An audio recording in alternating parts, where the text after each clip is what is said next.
Welcome to the Featured Anime Podcast. I'm your host, Jack, and today I have a very special guest with me because Rick was not able to join us. He is on a honeymoon. Congratulations to Rick. Filling in for him, though, from Anime Anonymous is CJ. Hello. Yes, congrats, Rick. But yes, I am super excited to be joining. I've been an avid listener of Featured Anime Podcasts for a while. And then as Jack said, I head over Anime Anonymous. It's a group of 3 now. Started out with me and my friend Ace, and now the wife has joined. So there's 3 of us. It's me, CJ, Ace, and then Jess. You can follow us on Instagram at Anime Anonymous or Twitter at XAnimeAnonymousX. I'm usually pretty active on both. So Perfect. And I will have links for that in the show notes for everyone, as well as a link to their podcast, so that way you can give them a listen. I also did, not too long ago, a few weeks ago, appeared on one of their episodes, in case anyone had forgotten. It was a very enjoyable time. It was kind of in line when we released Bubble. They also released Bubble, so it was kind of perfect timing. And I have a news score. If you want to hear what that news score is on their podcast for Bubble, go ahead and check them out. All right.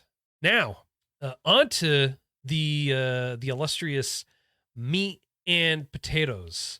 Only Yesterday is a Studio Ghibli film, and it came out in 1991, if I am not mistaken, which I am pretty sure you are correct. Good. Thank God.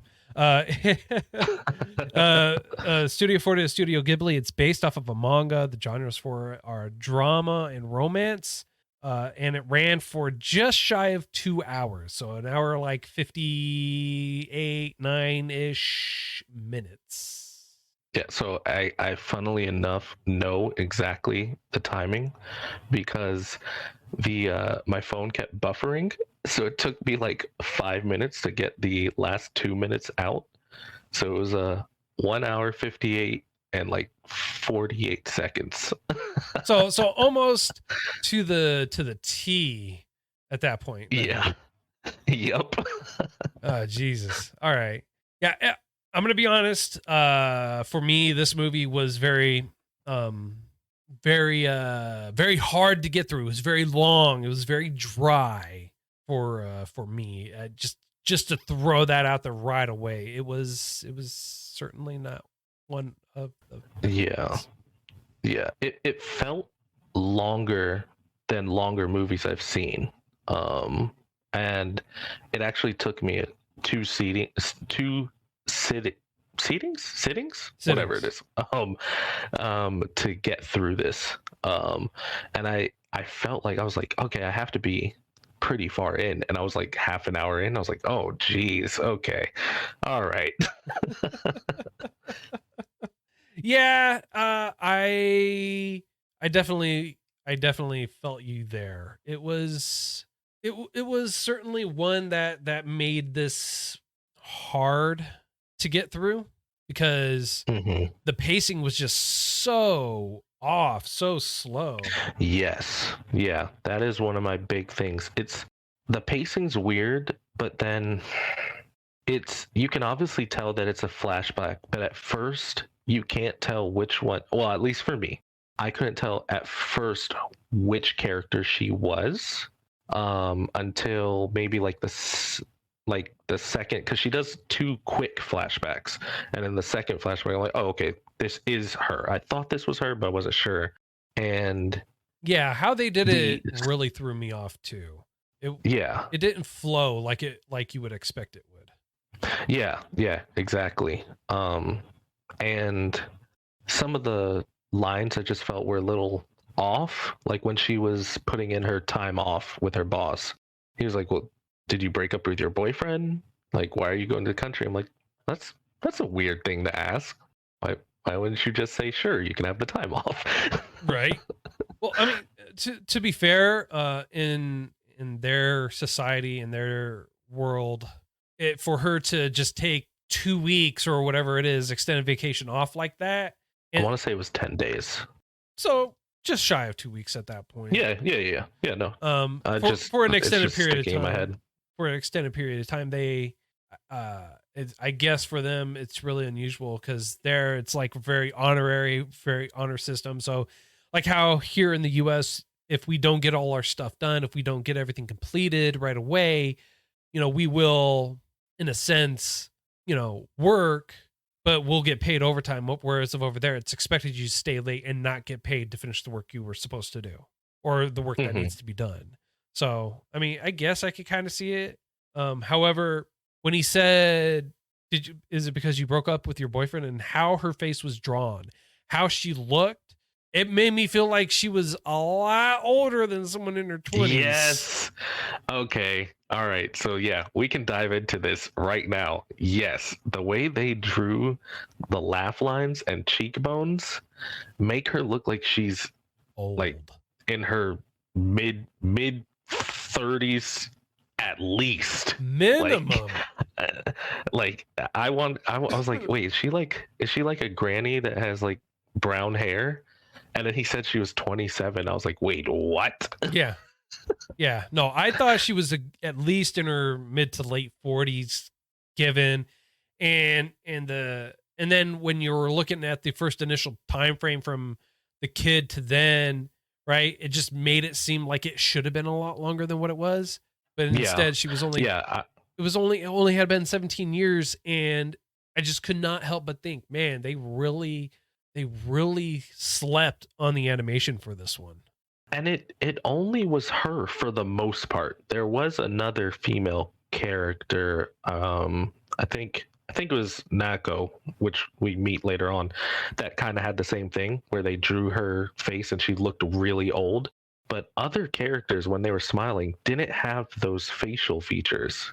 Like it was a lot with Taiko. And I was like, yeah, she just looks really old. Yeah, for this one, which is really funny considering the track record Ghibli has always had. They've never had a situation where it was like that. Now, it did not, to me, feel like a true Ghibli film, right? Mm-hmm. It genuinely did not feel like a Ghibli film at all, because typically Ghibli films are very fantasy, very fantastical. Yeah, they're to say the least, yeah, but also there's more of a child vibe, or very, very, I want to say the artwork is very standard for it. Like even if you look at the first one that they actually ever did, right? So you look at the first one that they did before Ghibli was Ghibli. You have Nausicaa of the Valley of the Wind. And in the facial animations and everything like that, even in between the two, even when people were angry, upset, happy, sad, or pick your variety of emotions, it was still really solid even then. And that was done, I want to say, a few years prior to this. Yeah, because whenever I think of Ghibli, like you said, like it's very childlike, usually because one of the main characters is a child, but it almost has that childlike wonder with the animations. Because even and then usually there's like a supernatural in some way, with maybe like an animal or creatures of something. But like, I mean, the Ghibli that we reviewed, Spirited Away, like even the crazy proportions for the two twin witch sisters, even though the proportions were crazy, the detail was really, really good. So yeah, the lack of that in this kind of threw me for a loop. Yeah, it did. I don't know. It felt like they also kind of did it with watercolors half the time, you know? So it wasn't that they necessarily went off the deep end and did all their details. It's like for the flashbacks at least for those flashbacks, one, they usually kind of like either faded it or cropped it around the side so it wasn't full detail. And then they also did a lot of, well, this is how the artwork needs to look for it. So to kind of give it, I guess they were going for that like dream memory sequence type feel is what they were going for. Yeah, when I was watching it, and I can't think of the song name, but it reminded me of like an old music video for like "Take Me Away," like that, or that song.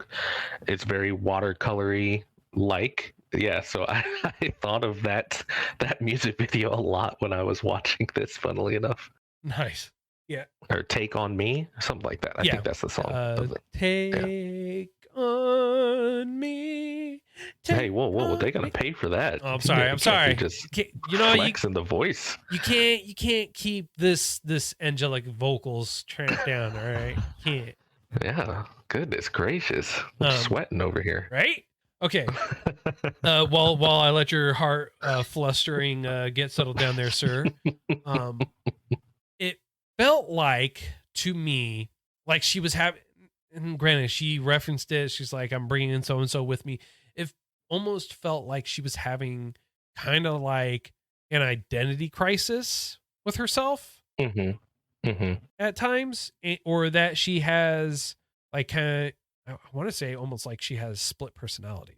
I I so I know what they were trying to go for, right? They were trying to show the nostalgia of how she felt when she was younger, and this trip is making her think of her trips she wanted to go on when she was younger, but partnered up with the animation style of sometimes when she smiles and stuff. It almost reminded me of like a midlife crisis.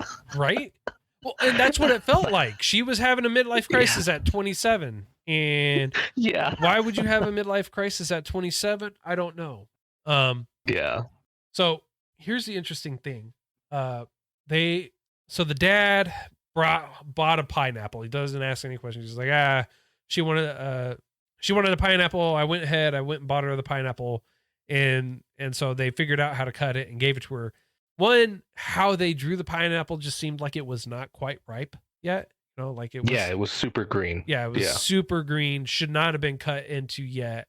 The other thing is, as you know, Rick and I are not big fans of ASMR, and the ASMR from them biting it, eating it, slurping it just did not jive well with me. Yeah. At all. Yeah. It was a little, a little much. Yeah, no, I can agree with you on that one. Also, I mean, to their, so a lot of people probably don't know this, but pineapples used to be thought of as a very exotic and rare fruit. Not so much now anymore. You can buy it in a can and everything like that. And the comment for it being expensive is, I felt, was still very warranted and hit it right on the money for the time frame that she was in, supposedly like 17 years prior. Because pineapples, like in Europe, if you got a pineapple, like there's actual pineapples like ornated and carved into the carvings and stones and things like that, because of how rare and exotic and how expensive they were. Like you used to be able to rent a pineapple and you would set it on your table as a decoration for people to come and look at. Like, oh, you're having a party, I need to rent a pineapple. And people will come, oh, you must be doing really well for yourself. You can afford a pineapple. And I tell you, man, first world problems are so crazy in any time. Right? What's even better is like lords, like high status nobles would pay their servants to sleep with the pineapple to keep it protected. Oh, oh my God. Yes. I'm done. That is, you know what? High class. That's why I'm not high class, unfortunately. Like, dude, I need you to protect this pineapple. You have to sleep with it in bed with you. Got to keep your arm around it. You got to snuggle close up to that bad boy. You got to be whispering sweet nothings to that pineapple all night long. But not close enough to get poked by it, because I don't want you to mess up this pineapple. Right? Yeah, I don't want you to damage the pineapple, but you need to sleep with the pineapple. So and that's honestly when they brought it up and they brought it in there, that's where my mind went. It was like, oh yeah, no, totally. At least they're getting the fact that it is a very expensive and exotic fruit. You know, they're not letting that just go to waste. And then I started remembering all that. It's like, oh yeah, that was totally a thing. You can go back back to Europe and you can see pineapples ornated inside architecture everywhere.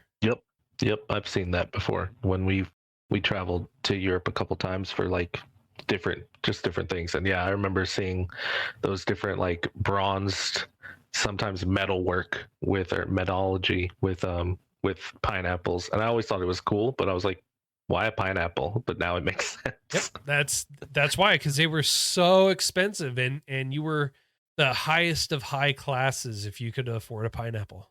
Yep. So there you go. Now you have the answer to your burning question, sir. Yeah. Now my house, I'm just gonna have like 100 pineapples all over. The wife is gonna be like, "Why? Cause we can. That's why." And then hand her a pineapple. You need to guard this with your life when you sleep at night. Just so you know. Just yeah. She's like, "What about our son? What about him? This pineapple."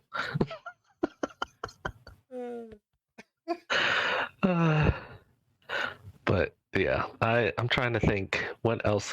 Also, so this is something that you know. I am huge on music. yes. I thought the music really didn't match any of the scenes No. that it was in. And that really kind of irked me because music can be so good for a scene. And sometimes it was super loud where I would have loved for it to be quiet. Like when she was in the country, they were looking at, I want to say this forest, if I'm remembering correctly.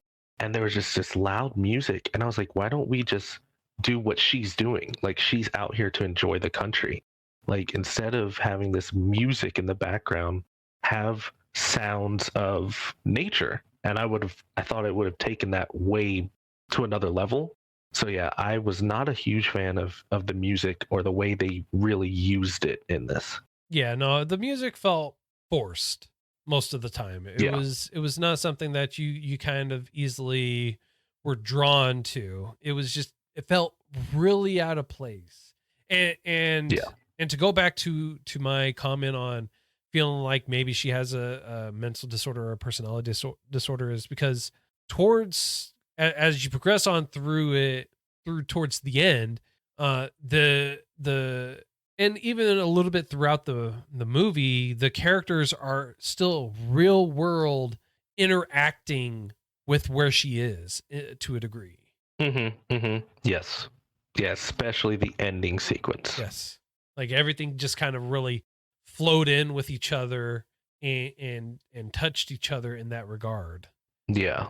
Now, so, and I know we're kind of fast forwarding a little bit, so apologies, but in that sequence, when all of those characters are popping up and interacting, how did you read that? Did you read that they were pushing her to Tokyo or pushing her to the farm? Pushing her to the farm is how I interpreted it. Okay, see, that's what I assumed as well, but I was like, you know what? I wonder what Jack thought, because yeah, it seemed like they were a lot happier when like the farm ideas were happening. But the only reason I was like, well, maybe it's just me putting my own thought on it is because when she goes to the phone booth to call the farm family, they kept kind of walking. So I was like, maybe I'm just putting my own twist on it. But okay, that makes sense. No, so how I interpreted that is they kept walking, but more so they ran to the bus stop, and so that's why I had said, I feel like she's like, it started making more sense that she has like she's not all there mentally, because her illusions were running out there trying to get the bus driver to stop on his route out. Yeah. Also, I mean, to be fair, to your point of maybe she's not all there, the mom did say when the second daughter, Yaiko, when she runs down to her about the math test, and she was like, this is not normal. Like this, an idiot could do this. And the mom like yells, and she's like, she's not normal. Yeah. So yeah, that could be a highlight of maybe, yeah, there was some other things going on there. Yep. No, definitely. But I do, so to kind of help get us back on track in terms of the movie and the flashing forward and back. I do Hmm. like that when she started thinking about the past or anything like that, that she was able to tie it into a memory or a past experience, and then she was able to actually be able to explain it. So like she just doesn't spout out this one line, everyone looks at her like she's off her rocker, and then she goes, "Oh, don't worry about it," and just goes on her merry way. No, she actually takes the time. It's just like when I was a child, when I was in 10 years old, and blah blah blah blah blah. Goes into the story about the whole deal. It made it better. It made it palatable. Yeah, yeah, I can agree with that. Um, and because she even questions it herself. She's like, "Why am I flashing back? But why is it specifically when I'm in fifth grade?" Like she's like, "Why?" And she's like, "Well, maybe that was my time when I was a quote unquote caterpillar, and like you have to go through that time to be." I think that's her analogy, a caterpillar to a butterfly. Yeah. So yeah, she's taking it and learning, but even she's like, why? Um, and and even even later when she's talking to the farmers, when she's headed out, she's like, I promise next time I'll leave my 10-year-old self behind. It's almost like, for lack of a better term, that was her quote unquote coming of age. Like she didn't need to reflect anymore on those times. Yeah. So Yeah, which is a pretty good possibility. Um, I do like though like when she is explaining and she's basically given her entire monologue and everything like that about her life.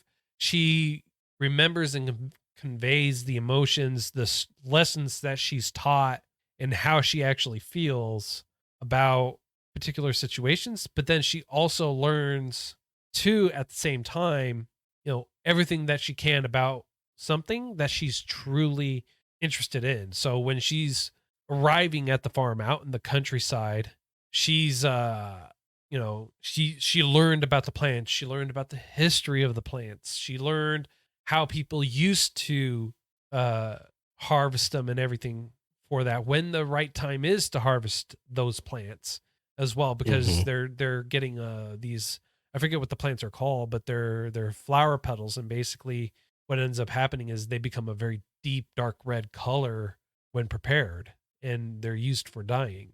yeah, and she had researched even when was the best time to harvest them, Yep. like in the morning because the thorns were softer. And she even tries to experience it how it was before, because they gave her gloves, but she took off one to try and pick the flower, and she got poked, and she was like, well, that makes sense why these farmer women or these village women would feel some adversity with the high class women, because they said the blood. Now this is conjecture, and even she said that the reason it was maybe so deep was because it was also from the blood of their hands being poked by the thorns. So Yeah. that was an interesting sequence. Yeah. And so that she's not just out there just for kicks and giggles. She takes a true appreciation, takes time to really understand and go into the details for it. And I'm glad that was not lost in the translation. I'm glad that they had kept that there. So it doesn't look like she's going out there just for kicks and giggles, but she's going out there to learn, to be one with nature, to learn everything that needs to be done properly for it. Mm-hmm. Yep. Yep. What do you think of Toshio as a character, the farming guy? Uh, I thought he was interesting, to say the least. I mean, like he was definitely interesting. I mean, like I don't think he even understood or knew what he really wanted or what he was all about, but I mean, at least he was committed to his craft. He was committed Yeah. to organic farming, and He was committed to the craft for that specifically, which is a good thing. I mean, like if you're going to do it, if you're going to give up your job, and he said he had a desk job, he lived in Tokyo, did that whole thing, and then he decided to do organic farming. Now, what he does, where he farms, I think is just rice paddies. Yeah. So Yeah, I think so. so part of what he has to do is, and Toko goes out there with him too as well.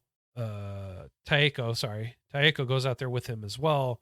She's picking the weeds out of the farm, out of the rice paddies for it. Yeah. Yeah. And yeah, he was almost comic relief sometimes. But also he dropped little gems of knowledge at different times too. But yeah, the way he was just so gun-ho about farming was really funny to me. But yeah, and then he also had a scene with those visions, or those individuals that she was kind of projecting. One of them trips him. Yeah. Basically. Yeah. Yeah, he gets out of his car, he's running to Taeko, and he trips and falls. It's like, wow, Yeah. man. So, which again, brings me back to like maybe she wasn't all there. She's seeing these people in her everyday life all the time, and so how her mind perceived it wasn't just him stumbling. It's because one of these kids ran out in front of him and tripped him, and he just kept running. He wasn't worried about that. Yeah, exactly. But props to my guy Toshio. For those who haven't listened to AA, I'm a gearhead as well, and my guy was driving a manual, and we are a dying breed. Yes, because I can't stand driving automatics. So when I saw that manual, I was like, all right, I'm here for it. Well, he also expressed a true love for the vehicle he was driving too. It wasn't he was driving it because he had to drive it. He was driving it because that was his baby. That's his love. Yep. He even says it too. When they first get in the car, he talks about how he loves that car. That car is his baby. And I understand that completely. Yeah. And then of course he's trying to show off a little bit for the girl. And what does he do? He stalls. That cracked me up. He was like, oh, he had to turn it back on, put it in gear, and then go. Yep. I mean, like with anything else, when you're trying to do something special, it always fails. Like, yeah, without fail, it fails. Yep. All right. I know that this one's not going to be a particularly long episode. I think that's more so because this one wasn't a particularly good movie. Despite it being almost 2 hours long, it was not a great movie. It was slow. Like, it had its moments. It had its life lessons. They talk about, and this goes back to how Miyazaki usually is, right? For anything Studio Ghibli. It has a very environmentalist, or honestly anything Studio Ghibli has a very environmentalist, very earth, organic type feel to it, because that's always been his, and I want to say Studio Ghibli's focus in general, is that is something that they've always been very, very focal on, very the main driving force of it for. Yeah.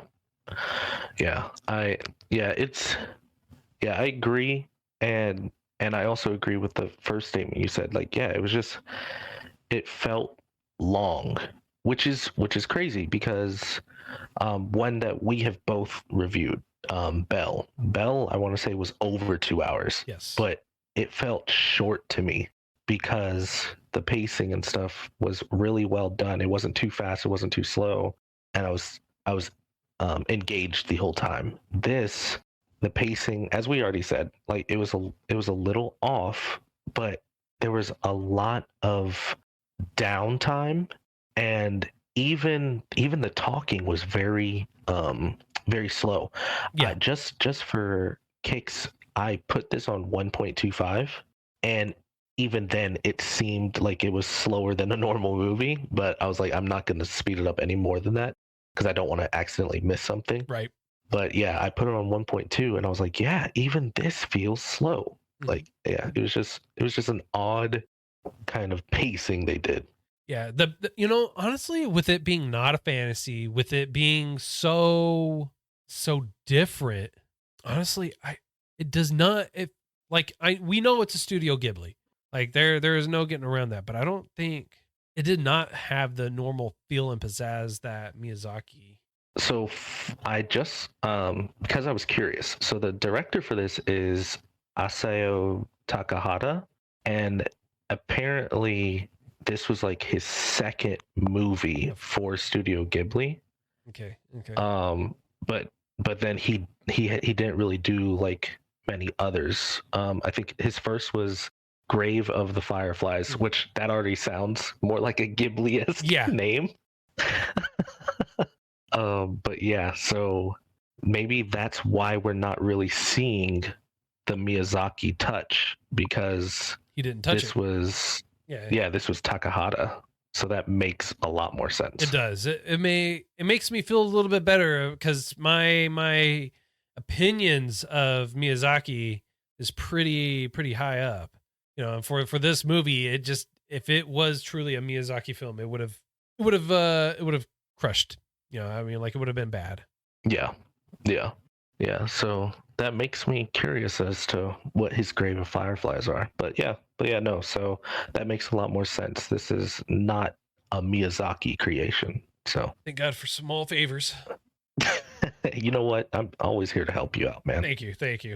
All right. So, honestly though, I really honestly, I don't have too much more I can say on this because of how dry it was. The artwork flipping in between the two just always kind of threw me off. It always felt like they did one art style for one way and then they went with another way.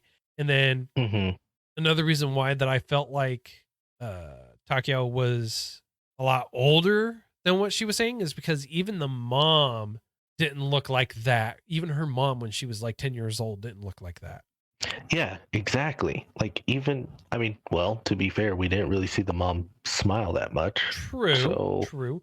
We saw maybe her, if she smiled. Yeah, you know what? I mean, hey, smiling causes wrinkles. Maybe her mom had it right.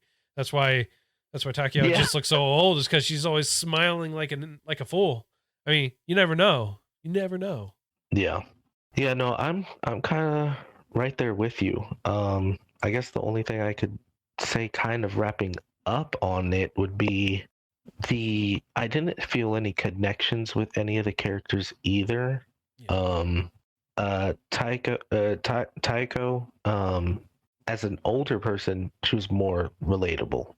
As a child, she was very bratty and wishy-washy. But that's to be expected with a no, that makes sense. With a 10 I'm not faulting her for that. But on her end, her older sister, who I don't think we ever told her age, but the middle sister, Yaiko, she was kind of she was annoying, but I thought it was kind of funny because she was having that like sibling rivalry with her. Yeah. Like, whenever she got like the purse, she just like dropped it on her head. Yeah. Oh yeah. Yeah. So, but I don't know. Yeah, none of the characters I really connected with. And I think that's another touch missing there. But yeah, no, I don't really have anything else. I think we kind of talked about a lot of the key points, and unfortunately there weren't a boatload of them in this almost 2-hour movie. Yeah, exactly. I mean, granted, so I know that usually on yours you'll talk about or highlight one of your favorite characters, and for you, I believe it was Toshio. Yeah, Toshio. If I had to pick one, I would go with Toshio because he was funny in his love for farming, but the way he was genuine with his advice giving and helped her work through some stuff that she was blaming herself for, and he was like, no, that's like one of his quotes was this is the problem, like girls never know how boys feel, like, so he explained it to her. I thought that was a good little moment too. So yeah, if I had to pick one, I'd have to pick him. Yeah, I honestly I agree with you. Right, he would be my favorite go-to character on this movie. I want to know though, who's your least liked character? Who do you like the least in this movie? Mm, I'd have to say a group because they're not. I don't think they're named, and if they are, I don't remember their names. The three, the three girls like that were her friends. Right. When she was younger, they were. I don't know. They're. To be fair, I guess it's not the actual character's fault, but the voice actors. Like every time they laughed, I hated it. and it and the way they were kind of meddling when they shouldn't have, like when they with the one kid that liked her, I can't think of his name, but they went and spoke to him, and they're like, yeah, Taiko says this, and she was like, I didn't want you to say that, and then they just like ran away. Yeah. Yeah, I would have to say that group I wasn't a big fan of. I would have to say the entire grouping of the nosy little 10-year-olds. Yeah. For sure. The other thing that kind of just really made me feel off is when the three, and I know the kid you're talking about, it's Shuji. The three girls that come in there, they walk in there, and how they're walking, they're just like deadpan looking at her, walking in sequence, looking at her, and then turn Yeah. in sequence. Yeah. Just made it feel very awkward, like some Terminator style stuff was about to happen, and she was about to get murdered. Yeah. All right. Yeah, they're like, "Where's Taiko?" It's like, what's about to happen? And the marching and everything, everything about them, everything about the whole scenes, the breakdown and everything like that just really made it feel awkward. Yeah. Really, Yeah. really awkward. Yep. That portion was, it was off. It was definitely weird. But I mean, like, at least it stayed consistent throughout the whole movie, right? It was awkward and weird throughout the whole movie.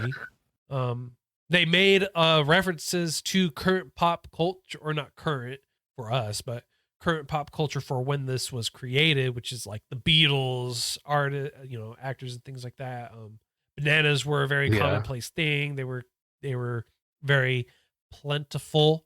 So that was something that they stayed true with as well, So I mean, yeah, and then they had Pumas later on. Yep.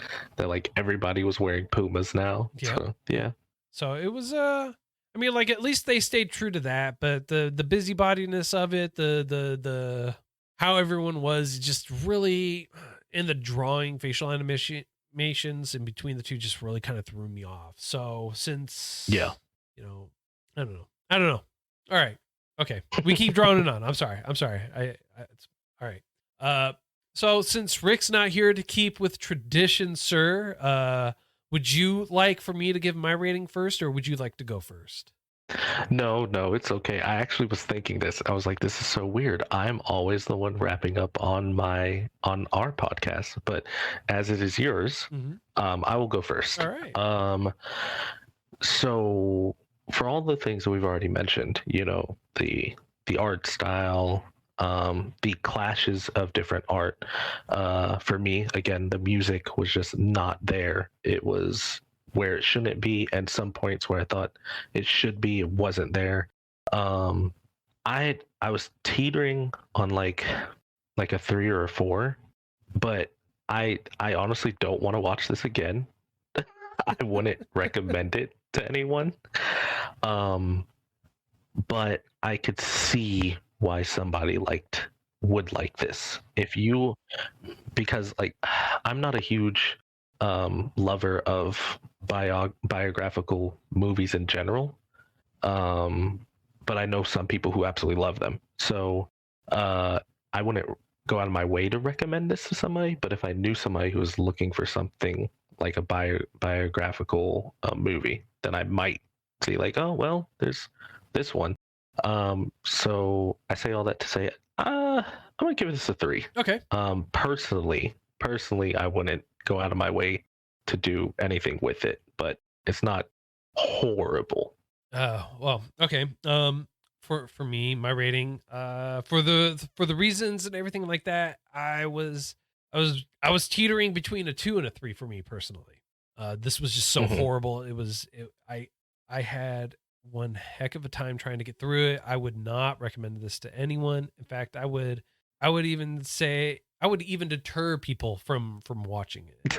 I would deter them from watching this. So I mean, and then I feel bad enough that you had to watch it with me, CJ. So which just makes me feel even worse because I hadn't even started watching it when I said when I first brought it up and talked to him about it. I hadn't started watching it, and then I watched it, and I was like, I gotta have someone, but I can't let CJ just burn like this. It's gonna be horrible. Um, Yeah, no worries. But hey, you know what?